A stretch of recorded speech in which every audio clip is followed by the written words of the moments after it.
A trailblazer in the world of entrepreneurship. A true visionary who has seamlessly blended innovation, success, and a keen business sense. His ventures are also enabling many Filipinos through franchise opportunities and dealerships. Open for Business explores the sweet smell and taste of success as we welcome an entrepreneur whose name is synonymous with fragrance and luxury, Joel Cruz. Branding is like your children. Siyempre, pag lumalaki yung mga anak mo, kailangan masubaybayan mo silang mabuti. Masakit sa amin kapag kami nagsasara na tindahan. Kasi doon namin nakikita ang failure namin kung bakit nagsara siya. We are now open for business.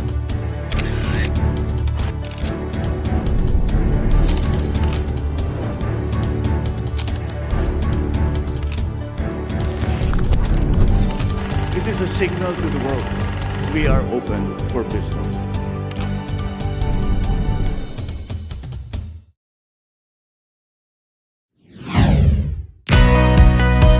As the founder and driving force behind Aficionado Perfume, he has not only captured the essence of luxury, but has also made it accessible to many. And there's also Takoyatea by Joel Cruz, a venture that brings well-loved street food to the table, showcasing his versatility in meeting diverse consumer palates. But our journey doesn't end there. Prepare to be enchanted by the White House of the Lord of Scents Boutique Hotel, a realm where hospitality meets sophistication. Please welcome Joel Cruz. Thank you. Maraming salamat po at nakabisita rin kayo dito sa Net 25 Studio. And I understand that this is not your first time to guest in our show. Second time to. Okay, that's great. I was doing the introduction, Joel, and it seems that you have dipped into a lot of industries. We were doing our research and your products are available in 500 malls, sa restaurants na kayo, department stores, and we see them in other parts of the world. Talaga bang pinangarap nyo rin bang maging negosyante? Pinangarap ko yung maging negosyante kasi lumalaki ako na ang tatay ko, meron siyang trucking business. Ang nanay ko naman, party chairs and tables for rent.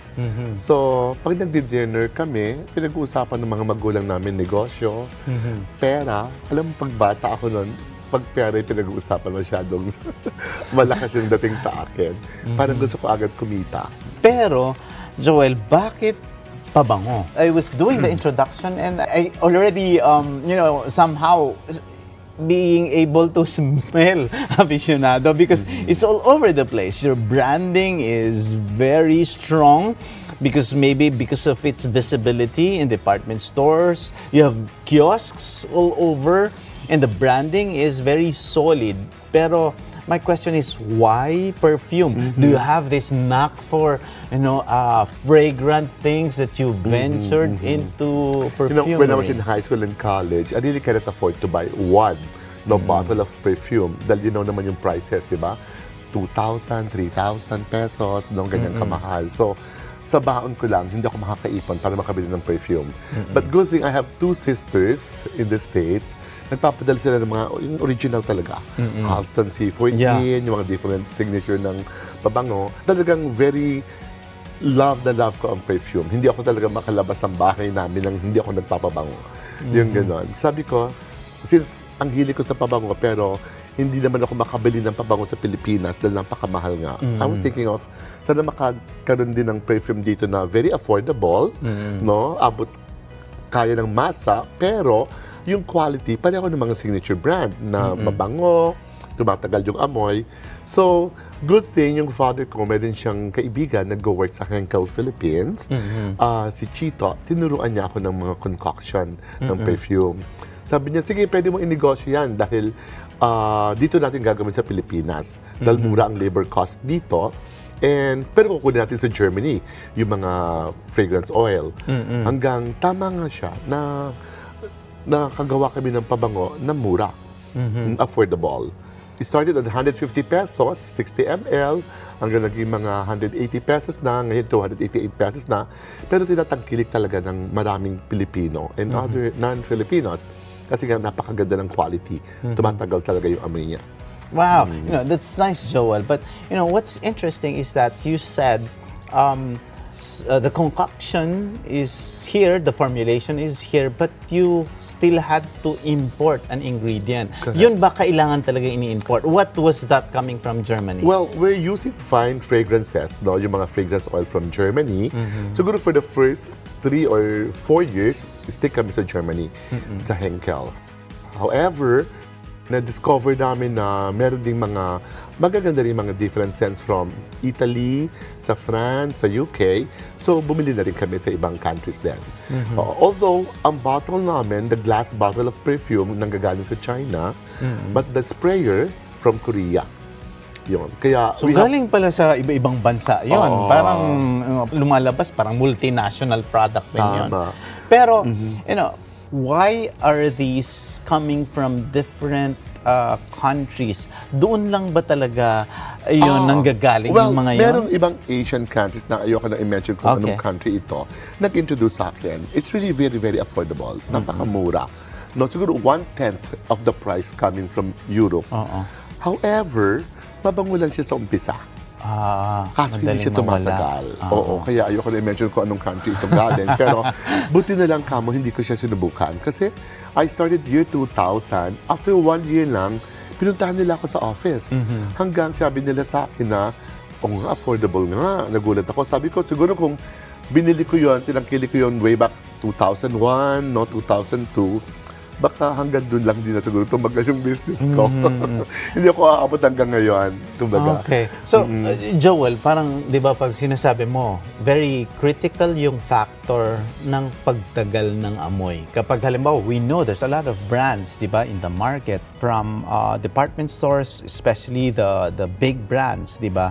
Once the brand is there, parang talagang nagtatagal at iba-iba, maraming variations, maraming labels. Ano ba yung nagpapatagal? Fine fragrances from Europe, no, na kinukuha namin doon, they're very expensive. It's really fine fragrances, best quality.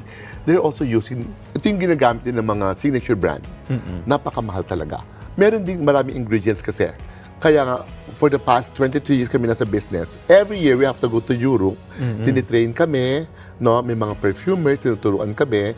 So, sinishare nila sa amin yung mga secrets ng business, kung paano tumatagal. So, hindi lang yung fine fragrance oil ang ginagamit. There's several of ingredients. Dati para lang siyang 3-in-1 coffee. Parang 3 ingredients lang. No, na nag-umpisa kami. Pero ngayon, ang dami talaga. Para lang talaga tumanggal yung amoy. And even the procedures, no, yung paggawa ng pabango, matagal din. We have our cosmetic laboratory in Maykawayan, Bulacan. Doon din, bago magawa ang pabango, hindi lang ganun kabilis. No, dati, I have to confess and admit, initially nung 1999 talaga kami nag-start, 2000, 2001, mabilisan yung gawa. No, pero hanggang tumagal kami, no, nakita din ng Europe na ang demands namin ng perfume sa kanila, ang lakas. Kaya tinulungan talaga nila kami ma-develop talaga yung magandang klase ng perfumery. Ang kagandahan lang nga, dito ginagawa sa Pilipinas, mas mura ang labor cost natin dito.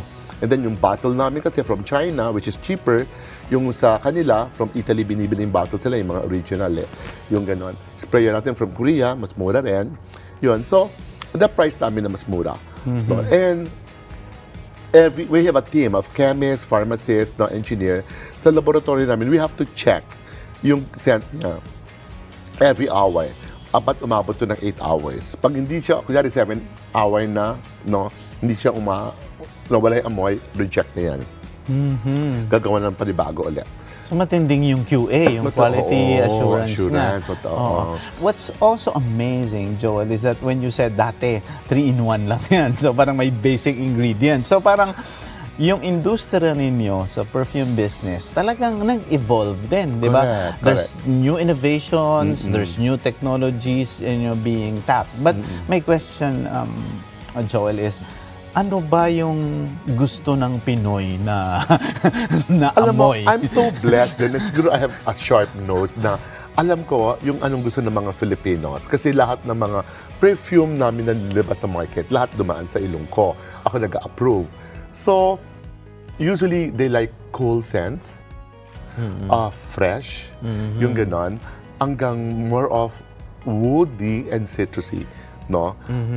Flowery scents, hindi ko masyado nilalagay sa perfume. Why? Sa ibang, masyadong feminine eh. Okay. Oo. So parang ito ba, mas unisex ba yon yung ano? Or is there a market Parang din talaga kasi for minsan, men, for me, women? personally, yung perfume kasi minsan parang nakakatanda. Yung amoy, parang pangmatanda. Yun, yung amoy ng bulaklak, no?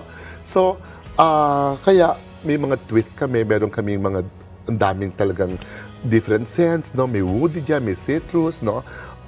Floral na.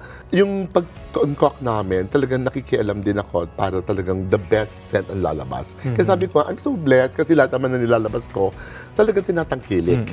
And we have scents na since from 2000 until now, for 23 years, nandiyan pa rin siya, nasa top 5 pa rin namin siya.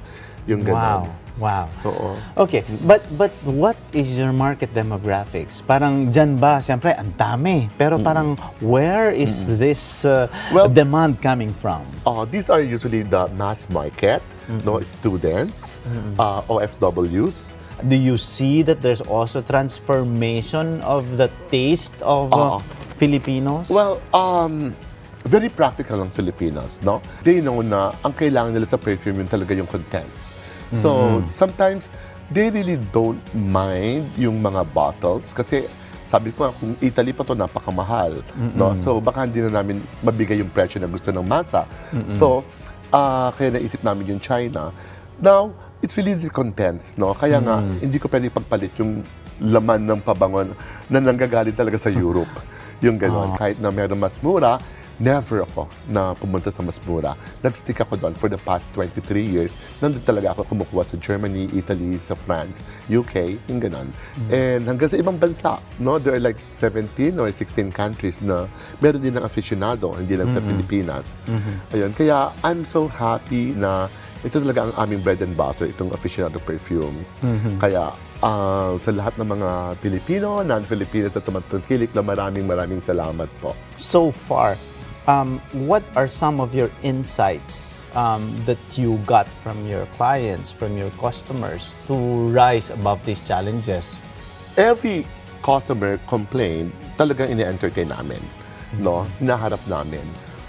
Kagaya nung nag-umpisa kami na maraming problema, hanggang tinatawagan pa namin sila. Una to apologize, and then malaman namin directly from them, kasi meron kaming comment section nag-drop nila doon. Tinatawagan namin sila para maintindihan namin mabuti yung problema. Hanggang malaman namin yung totoong problema, kasi minsan merong comment na hindi naman totoo, pero dinadagdag nila doon. Pero gusto namin yung totoong problema. Na-validate nyo. Ma-validate namin. Tapos masabi namin sa supplier namin, either sa China, Korea, o sa Europe, para malaman namin talaga paano isi-solve yung problema. Ngayon kasi, halos wala naman kaming problema na sa mga customers. Na perfect na rin namin yun. Kasi 23 years din naman matagal na. Yes, and that's the reason why you go into franchising already. Which is my next question, Joel. Mahirap gumawa ng isang global brand. Alam naman natin na nabibilang din sa daliri ang mga ang mga brands sa Philippines that you bring out in the global market. There's a lot of people, entrepreneurs who tried that but they failed. But you are one of the successful ones who was able to break the international market. Ano naman yung sekreto doon? What makes you tick, in the world market? Well, noong una sabi ko nga, maraming OFWs na dinadala yung products namin. Couple of months ago, nasa cruise kami, so ang daming Filipinos. So, pinakita na naman nila yung pabango nila, Aficionado. Hanggang sinabi pa nung isa na, alam mo ba, Sir Joel, yung boss ko na Indian, ang kanyang pabango ay Aficionado, nagpapabili sa akin. Kahon-kahon na lang pinabibili sa kanya. Sabi ko, pakisabi mo naman sa Indian mong boss, maraming salamat, yung ganon. Sabi ko kasi, na pati yung boss niya na-impress sa bango niya, sa pabango ng Aficionado. Kaya talagang andun yung confidence namin na kaya nito maging international brand. No? Sinubukan namin sa iba-ibang bansa. These are Filipinos na married sa mga locals. Kunyari, Filipina, asawa niya is from Dubai, Arab, yung ganyan. So, i-encourage nila yung husband nila to have a business ng Aficionado. So parang sila na yung distributor doon. Oo. So parang they get the products from you here in the Philippines. You ship the products to them. Correct. Wow, interesting. So, ibig sabihin, every country where you're at, how do you start? Isa lang and then lumalaki? We have this authorized distributor in one country. Ang amount nito is sa $35,000 US. Ganon. Lately, umiikot ako sa iba-ibang bansa. Pinopromote ko to. Inumpisahan ko lang kung saan maraming Filipinos. Kasi talagang una-una Filipino yung market natin. Hanggang pag nagustuhan na ng mga non-Filipinos, no, saka lang dumadami yung customers natin. Now, like in Dubai, merong isang authorized distributor na Filipino. That's good for 1 year yung contract niya. Tapos gumaya rin yung isa. So bago namin pinayagan, we checked din naman kung gaano karami ang Filipinos doon, gaano karami yung mga Filipino stores doon. So kaya pa. Hanggang naging 3 sila. Eventually, may isang local doon, sabi niya gusto niya maging solo distributor, exclusive. So sabi ko, tapusin ko muna yung 3 authorized ko. Nung natapos yung kontrata nila, pinasok ko na siya. Pero siyempre, mas malaki yung investment niya as a sole distributor sa Dubai. Pagdating sa price points, the way I observe your responses now, talagang you look at customer feedback. Talagang napakahalaga sa iyo ng customer feedback. So, like, siyempre, dito, masa, dito gusto nila mas mura, affordable. Pero, baka sa ibang bansa, nag-iiba naman yung price points. Ganon din ba yun? Yung presyo dati, let's say 288 dito, peso sa isang bote, doon iba na. Nasa mga, minsan doble ang presyo. Pero no? Same packaging? Same packaging. Really? It depende lang kung anong requirements nila. Let's say, kung Chinese man or Korean man, ganon. May mga language na nila na local na nakalagay sa packaging. Yes. But basically, yung pareho lang naman din yung packaging and saka yung contents niya. But the prices, mas mahal. But still, bumibili pa rin yung mga Pinoy because sabi nila, kaysa umuwi pa sila ng Pilipinas, yung doon na sila bumibili sa bansa na yon. May isang nabasa ako, Joel, na which you are corroborating now na para ka ma-break mo yung international market, kailangan ma-meet mo at magkaroon ka ng market base ng mga Pinoy. Kasi nandun yung affinity ng mga Pinoy. Tsaka, pag nandun na yon, like one of the big brands in fast food, di ba? So, pag mahal ng Pinoy, mamahalin na rin sila ng ibang bansa. So, ganun din ba yung formula mo? You're very solid in your conviction that this is for Pinoys wherever they are around the world. Ganun ba talaga na ito ay para sa Pilipino? Oo, kasi alam mo, like sa Amerika, PD lang kami na ini-invite ng US Embassy, no? Ng trade section nila. Kagaya sa Washington DC noon, we were invited. So alam namin kung ano yung mga sikat na brands dito. Kami nakikita doon sa table na yan. Eto ngayon, so matagumpay na masasabi natin ang perfumery, the perfume business. And pumunta ka naman sa beverages, which is also quite unique. These are 2 businesses, both fragrant, whiff of luxurious scent and delectable food. So what led you naman to the creation of Takoyatea by Joel Cruz? And how do you infuse your distinctive touch into this business from perfume to this food business? It happened actually nung kasagsagan ng COVID. October 2020, hindi naman na talaga ako nag-umpisa nito. It's my sister, saka sister-in-law. That time, close yung mga malls. So, ang Aficionado nasa malls. So, halos wala kami negosyo for 2020, 2021. So, para lang kumita sila, andun sila sa garahe ng bahay ko, nakikita ko nagluluto. Tapos lagi may mga riders sa labas ng gate, nakapila, minsan andon, inaabangan. Sabi ko, ano ba yung pinagkakaabalahan nyo? Sabi kong gano'n, magkano ba kinikita nyo dyan? Parang minamaliit ko pa noong una. Kasi nga nagtsatsaga doon. Tsaka sabi mo, makwenta ka, ano ba yung ginagawa nyo? Magkano yung kinikita? Sabi niya sa akin, kumikita daw sila sa isang araw ng 10,000 to 15,000 pesos. Sabi ko, sandali naman kayo nagtatrabaho, from 1 to 6 ko lang kayo nakikita ng gabi dyan, ng hapon. Ba't hindi mo extend ng umaga hanggang gabi para tumaas pa yung kita nyo? Sabi nila, hindi na doon kaya kasi dalawa lang sila, pagod na sila. Okay. Hanggang doon ako nagkaroon ng interest. Sabi ko, since wala rin naman akong business that time, what if, sabi ko, sasali ako sa inyo, nagtanong ako sa kanila kung papayag sila, pero ipapa-franchise ko ito, sabi ko. Pero dadagdagan ko siya ng menu. Dadagdagan ko ng mga Japanese food. Saan sila nagsimula pala? Yung ginagawa nila sa garahe Sa mo? Sampaloc, Manila. And what were they cooking? Or Takoyaki and milk tea. Okay. Yung dalawa lang na yun. Hanggang pinasuhan ko na ng gyoza, okonomiyaki, ramen, yung ganang karaage, yung chicken teriyaki doon, beef stew, yung mga ganon. Hanggang, ayun, doon nag-start yun. Nag-launch kami ng October 18, 2020, hanggang marami nag-franchise kasi masarap naman talaga. So sabi ko, ang pangalan kasi is Takoyatea by Joel Cruz. Andun yung pangalan ko, kaya dapat kailangan na hindi ako mapapahiya. Kailangan maging masarap. Nakakaya lang pag sabihin nila na ano ba naman itong kinunko o ginawa ni Joel na pagkain, ng gano'n. So, may mga Japanese chef ako na nakuha na talagang nag-work sila sa Japanese restaurants for the past 20 to 25 years na, international din Kaya, yun ang kinuha ko, kaya masarap talaga. And na-prove ko naman talaga na masarap yung Japanese food namin, yung takoyaki namin, yung milk tea namin, may coffee jelly, frappe pa, yung gano'n. Hanggang lahat yung dumadaan din sa akin. No? Food tasting. And siguro ngayon masasabi ko na kahit hindi ako ganun kagaling magluto, but yung taste buds ko magaling talaga. Dahil kailangan talaga masarap. Kasi nag-reject din ako ng food Like the gyoza, siguro pang-anim na gyoza yung ginawa bago ko lang na-approve siya. Yung first, second, third, hanggang fifth, reject lahat. Hanggang ma-perfect namin. Kaya, Pero Joel, why this theme on Japanese food? Again, babalikan natin. Yun ba din ang gusto mo? O parang, ano nag-influence sa'yo? I like Japanese food, no? And yung takoyaki kasi, it's a Japanese na, it's a balls na galing from Osaka. And doon ko alam ko maraming pinag-gusto rin ng mga Japanese food Yun. Although itong ating milk tea ay from Taiwan, no? So, yun din. Kaya, gusto rin ng Pinoy itong milk tea. Kaya sabi ko, pero kung dalawa lang itong produkto, baka kulang Lalo kung magiging restaurant na siya.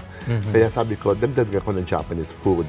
And timing din naman kasi yung chef na kakilala ko, kaibigan ko din siya, noon pa ako ini-encourage na magtayo ng Japanese restaurant. Pero hindi ganong malaki. Kumbaga, ito lang, pang maliit lang na pang franchise namin. Kasi it's only 188,000 lang naman ang franchise namin dito sa Takoyatea. Yun. Pero, sa nakita mong business model, because I'm with Aficionado, talagang it took you years before you were able to perfect it. Dito ba? Kasi medyo relatively new siya because it started during the pandemic, di ba? Pero, how many dealers or franchises do you have now? Siguro more than 50 franchises. Yung iba nga, Joel, makadalawa lang, makatatlo lang. Masayang-masaya na sila.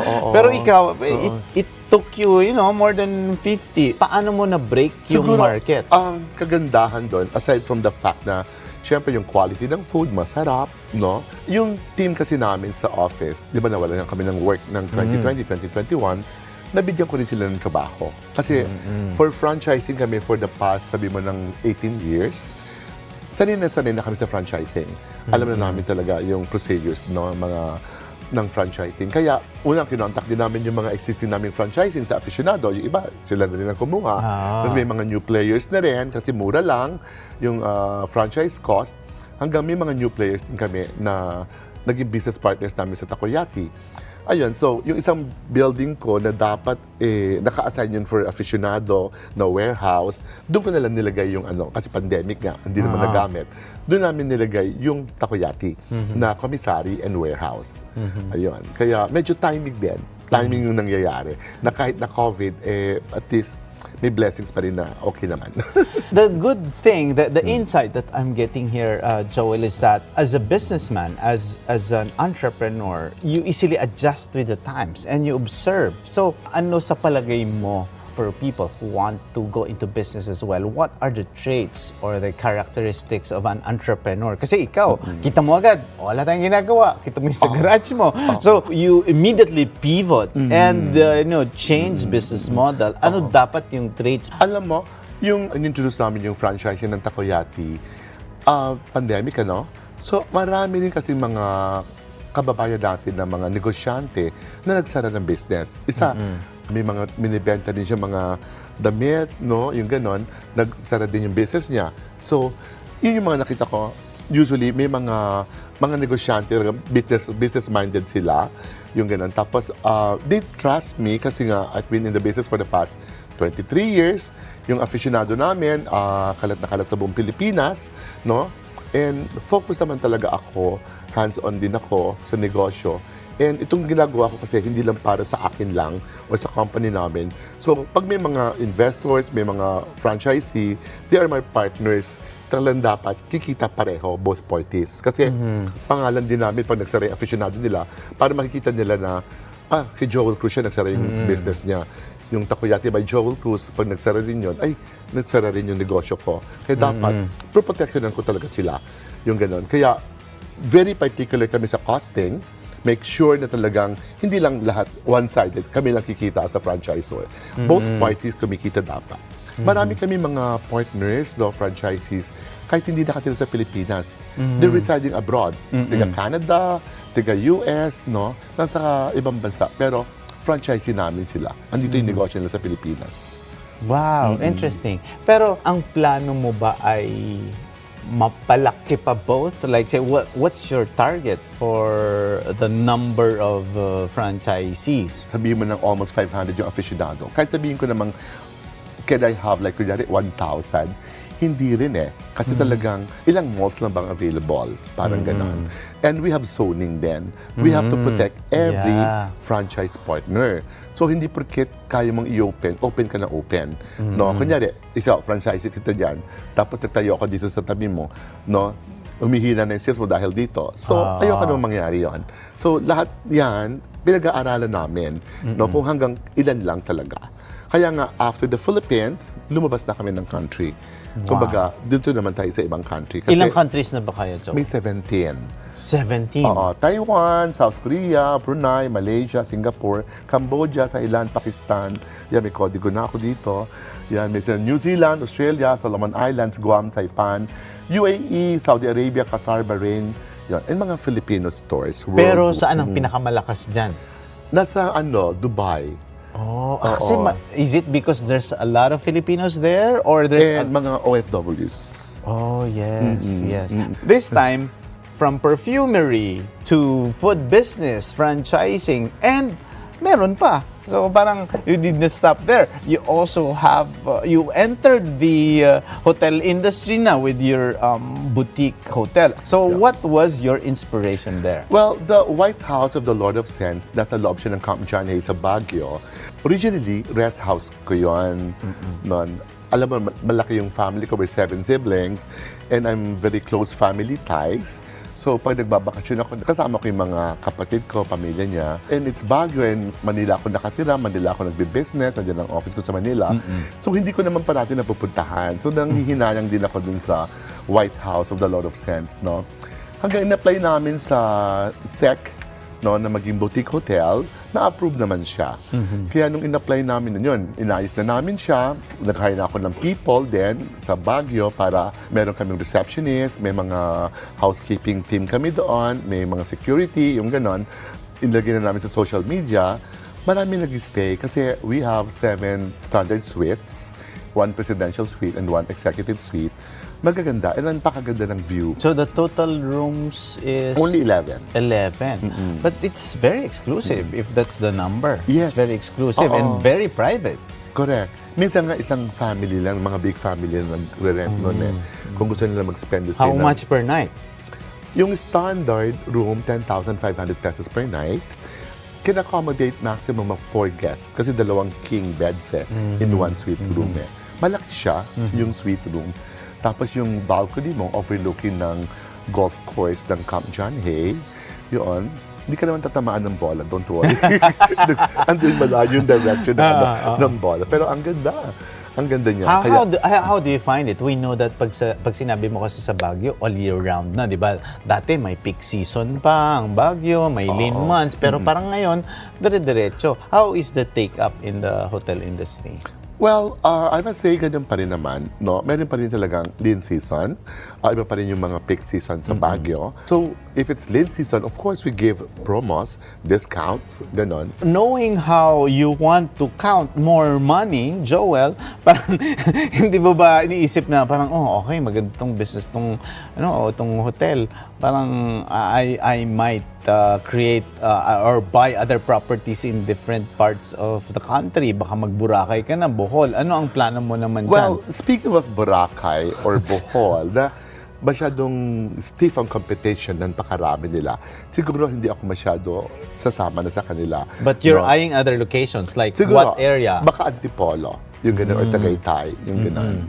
Pero boutique hotel lang, mga small rooms lang na, kasi gano'n din, mga 11 lang or 12 lang, yung gano'n.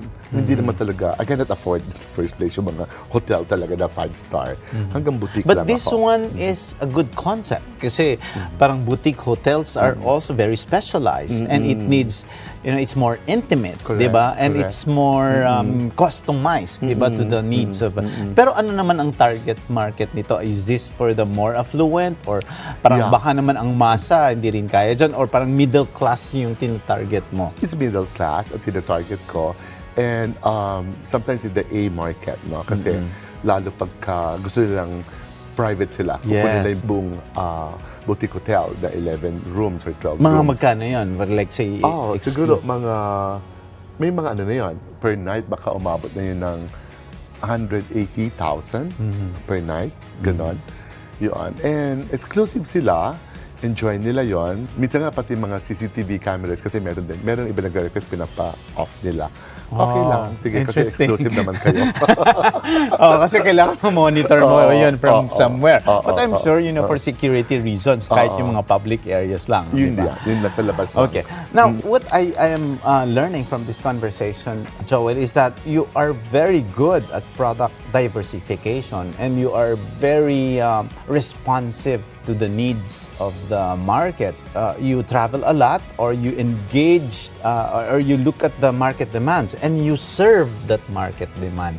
Pero ano ang napapansin mo naman na mga pagbabago sa pagninegosyo na dapat din malaman lalo ng mga magsisimula pa lang ng negosyo? Yun ba ay may suporta ba ang gobyerno? Masyado bang regulated tayo dito? Or binibigyan din ba tayo ng private institutions, government institutions na pumuporta sa mga MSMEs, lalo na sa mga maliliit na negosyante?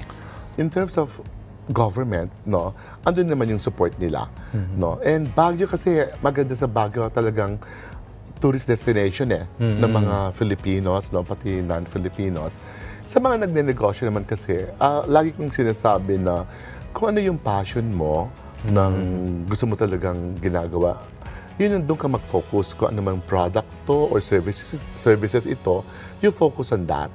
Kasi mahirap yung, saka lagi kong sinasabi na, lagi ka dapat na original. No, huwag kang manggagaya. No, huwag kang mangungopya. Dapat may originality ka lagi. And dapat artistic ka rin somehow para may sarili ka talagang dapat na sariling konsepto, design, yung ganon. And dapat hands-on din talaga. Kagaya ko. Hands-on ako. Sabi mo nga, I travel a lot.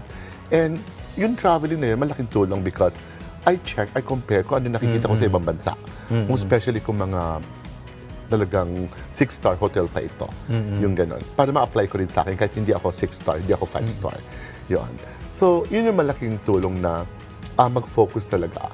And lagi ko rin sinasabi sa mga negosyante na yung perang umiikot sa negosyo, lagi mong paikutin lang sa hanap buhay as much as possible. Malalaman mo naman kasi kung sobrang laki na ng pera mo eh. Pag may sobra ka, that's the time na bumili ka na ng gusto mong luho or whatever. Pero as much as possible, dapat paikutin ang pera sa negosyo. Kasi iba namang negosyante, parang nakakita lang ng malaking pera sa bangko nila o sa... Nanggagalaiting gastusin. Oo, pag-isipin agad, bibili na ng ganyan, yung hindi tama yung budgeting nila, kumbaga. So, yun ang sinasabi ko na lagi niyong ipaikot mo na ang pera sa negosyo, sa hanap buhay. Yun. And malalaman mo naman talaga pag sumobra na ang pera yung ganon.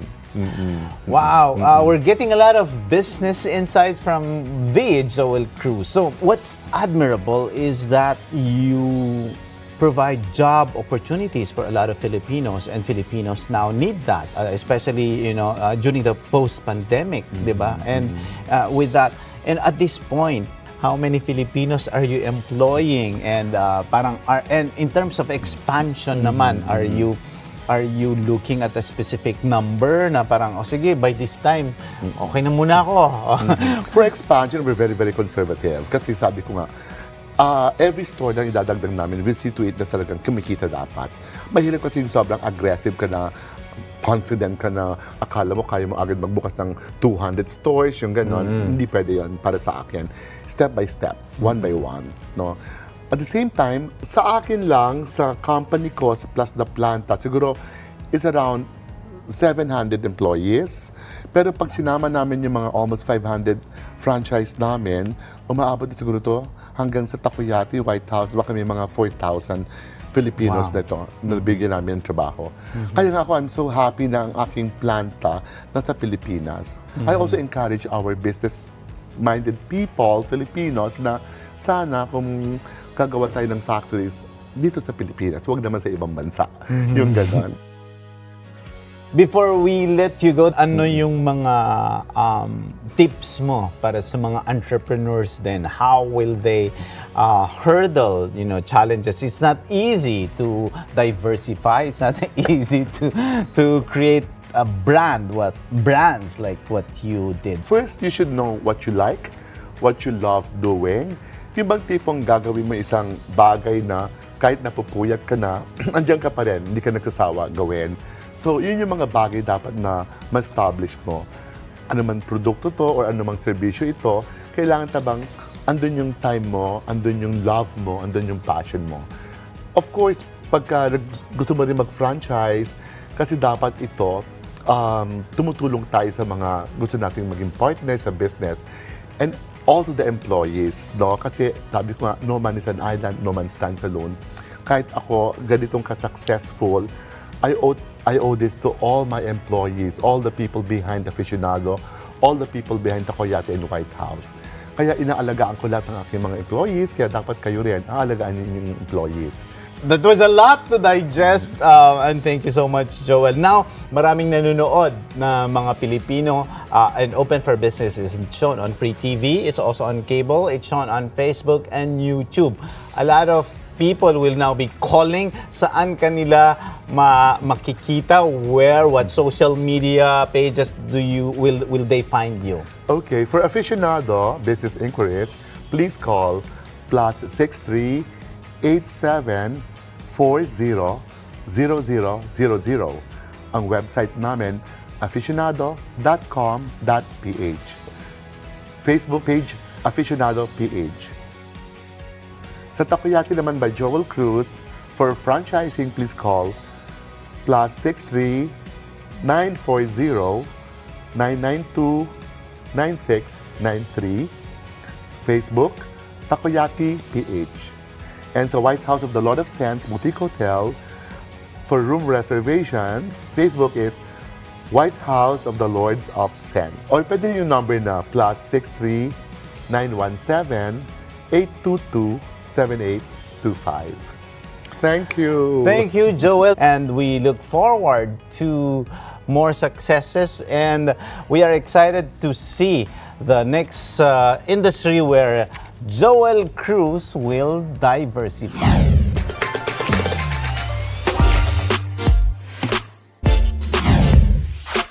And our buzzword of the week is horizontal diversification. It involves providing new and unrelated products or services to existing customers. Diversifying business ventures requires a keen understanding of market dynamics. Different ventures not only showcase diverse interests, but also reflect a purpose-driven approach, with each business contributing uniquely to the entrepreneurial tapestry woven. Diversification is synonymous to risks, and not taking them might mean opportunities missed.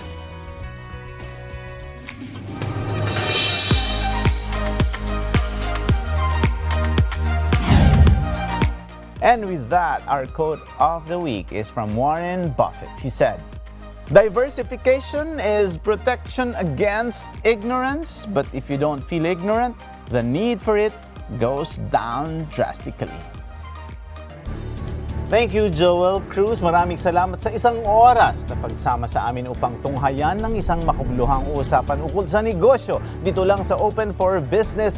Hanggang sa susunod na linggo, samahan nyo kaming muli dito sa Open for Business. Catch us too on Facebook and YouTube. Like and subscribe on our social media page at Net25TV. We will bring you more insights from industry experts, thought leaders, CEOs, and featured SMEs. Together, let us help encourage business development in the Philippines. Sharpen your business acumen, feel the pulse, and set the trend for as long as you are informed and open for business. Ito po si Cesar Vallejos. Marami pong salamat.